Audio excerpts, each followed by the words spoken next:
नमस्कार। यत्र नार्यस्तु पूज्यन्ते रमन्ते तत्र देवताः। जहां नारी की पूजा होती है वहां पर देवताओं का वास होता है। ऐसी सांस्कृतिक विरासत और सांस्कृतिक धरोहर वाले देश में आए दिन जिस तरीके से महिलाओं के साथ बलात्कार और उनकी हत्याएं की जा रही हैं, इसको देखकर ये सोचने के लिए मन विवश हो जाता है कि क्या हमारा समाज सही दिशा में जा रहा है? कहां कमी रह गई? क्या हमारे कानूनों में कोई कमी रह गई? क्या हमारे आक्रोश में कहीं कमी रह गई? या क्या वजह है कि कभी निर्भया कांड होता है, कभी बेंगलोर का हत्याकांड होता है बलात्कार के बाद, कभी कोलकाता का कांड होता है। आए दिन कोई ना कोई इस तरीके से विभत्स बलात्कार और हत्याकांड होते हैं कि जिससे पूरा समाज स्वयं में बहुत विचलित, असुरक्षित और भयभीत सा महसूस करता है। एकजुट होकर के, आक्रोशित होकर के कुछ दिन तक रैलियां निकाली जाती हैं। पुलिस वाले भी 2-4-10 दिन तक या शायद 10-15 दिन तक सड़कों पर डंडे पटकते हैं। फिर सब कुछ सामान्य हो जाता है और फिर कुछ दिन के बाद किसी एक नए हत्याकांड और बलात्कार कांड का जन्म होता है। क्यों हो रहा है ऐसा? कौन जिम्मेदार है इसके प्रति? कभी सोचा है आपने?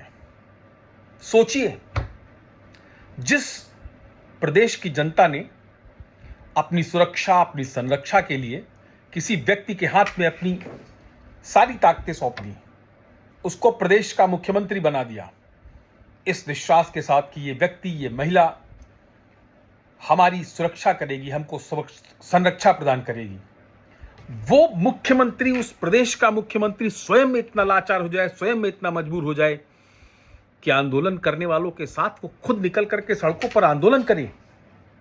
क्या दिखाना चाहती है ये मुख्यमंत्री? या क्या दिखाना चाहता है ऐसा राजनीतिक नेतृत्व? क्या आपको नहीं लगता है कि जिस वक्त पश्चिम बंगाल के मुख्यमंत्री आंदोलनकारियों के साथ सड़क पर निकल करके आंदोलन कर रही थी, उस समय इस जघन्य बलात्कार और हत्याकांड के आरोपित किसी बंद कमरे में बैठ करके राक्षसी हंसी हंस रहे होंगे कि देखो हमारे आगे प्रदेश की मुख्यमंत्री भी इतनी लाचार है। क्या वाकई में वो लाचार है? कहीं ऐसा तो नहीं कि मुख्यमंत्री के इस तरीके के स्टंट भरे कार्य से उन्होंने आंदोलनकारियों के साथ खड़े होकर के आंदोलनकारियों की एक सीमा तय कर दी गई हो कि आपको इसके आगे नहीं जाना है? कहीं मुख्यमंत्री के द्वारा किया गया यह कार्य, हालांकि उसके पीछे की मंशा तो बेहतर वही जानती होंगी, लेकिन कहीं यह आक्रोश को दबाने का प्रयास तो नहीं था?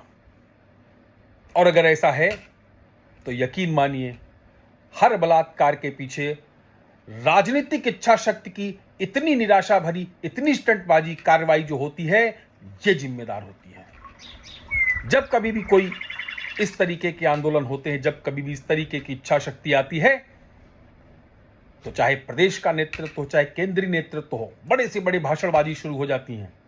विपक्ष के नेता हों, एक दूसरे पर तीर कमान लेकर के जुट जाते हैं कि जैसे सारा का सारा दोष उन्हीं का हो। लेकिन अंत में परिणाम क्या निकलता होता है? फिर चंद दिनों के बाद एक और कांड। कौन जिम्मेदार है इसका? कभी सोचा है आपने?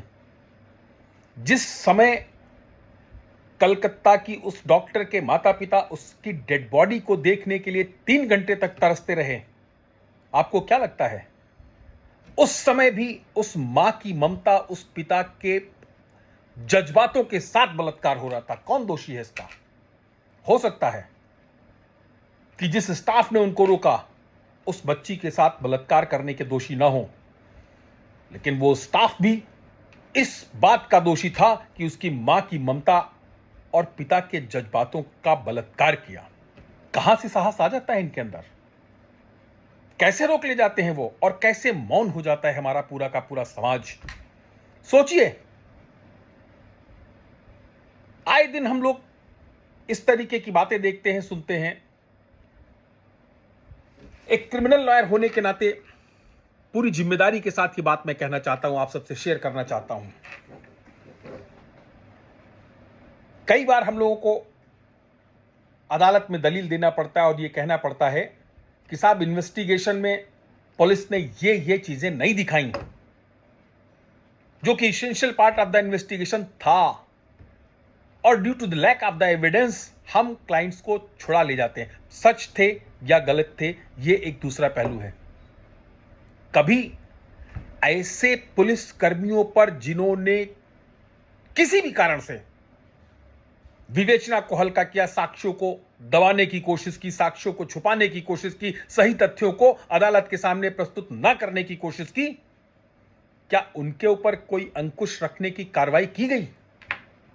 बलात्कारियों के लिए चाहे कितना भी कठोर कानून न बना दिया जाए, लेकिन जब तक उनकी पहुंच इस तरीके से नेक्सस भरे हाथों के साथ होगी, यकीन मानिए कभी भी कोई भी बलात्कारी, कोई भी अपराधी अपराध करने से नहीं डरेगा, क्योंकि उसको मालूम होगा अदालत में जब मुकदमा जाएगा तब तक उससे पहले हम तमाम सारे सबूतों को हटा चुके होंगे। एक ताजा का ताजा उदाहरण कलकत्ता के बलात्कार और हत्याकांड में है।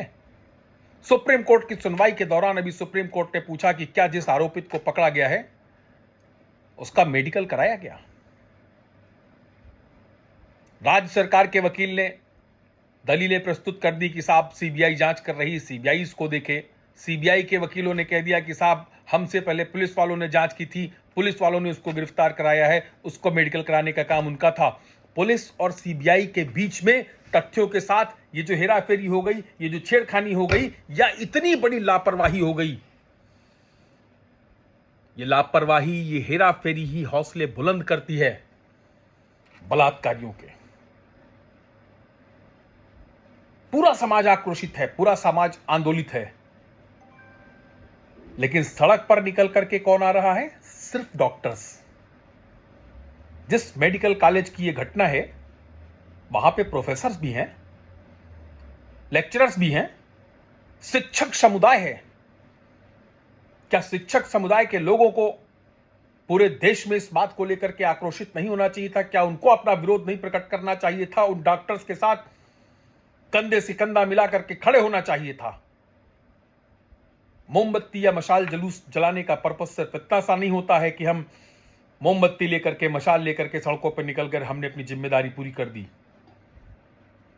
समाज के हर तबके को निकल करके आना चाहिए, समाज के हर वर्ग को निकल करके आना चाहिए। सुप्रीम कोर्ट अगर इस मामले पर स्वतः संज्ञान ले रही है तो अधिवक्ता समाज को निकल करके आना चाहिए। हर समाज से इतनी मोमबत्तियां, इतनी मशाल जल जानी चाहिए कि ऐसे बलात्कारी, ऐसे अपराधी चाहे जिस बिल में छुप करके चले जाएं, हमारी मोमबत्ती, हमारी मशाल की लाइट में हम उनको बाहर खींच के निकालेंगे, कानून के हवाले करेंगे और उनको उनके सही अंजाम तक पहुंचाएंगे। जब तक हमारा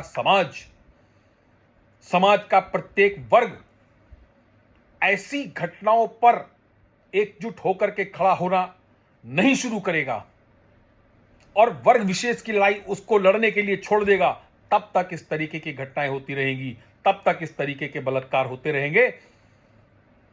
इसलिए मेरा आप सबसे ये निवेदन है कि ऐसी किसी भी घटना पर संवेदनशील बनिए, संवेदनहीन नहीं बनिए। अपनी संवेदनाएं व्यक्त करिए, मजबूती से व्यक्त करिए, जागिए। आज इनका नंबर है, कल किसी और का नंबर हो सकता है। अपनी बारी आने की प्रतीक्षा मत करिए, बल्कि अपराधियों के, बलात्कारियों के हौसलों को आज तोड़िए, ताकि इस बलात्कारी, ये अपराधी ये जान सकें कि अगर गलती से भी उन्होंने गलती की तो पूरा समाज उनको मुंह दिखाने के लायक नहीं छोड़ेगा। इसी अपील के साथ नमस्कार।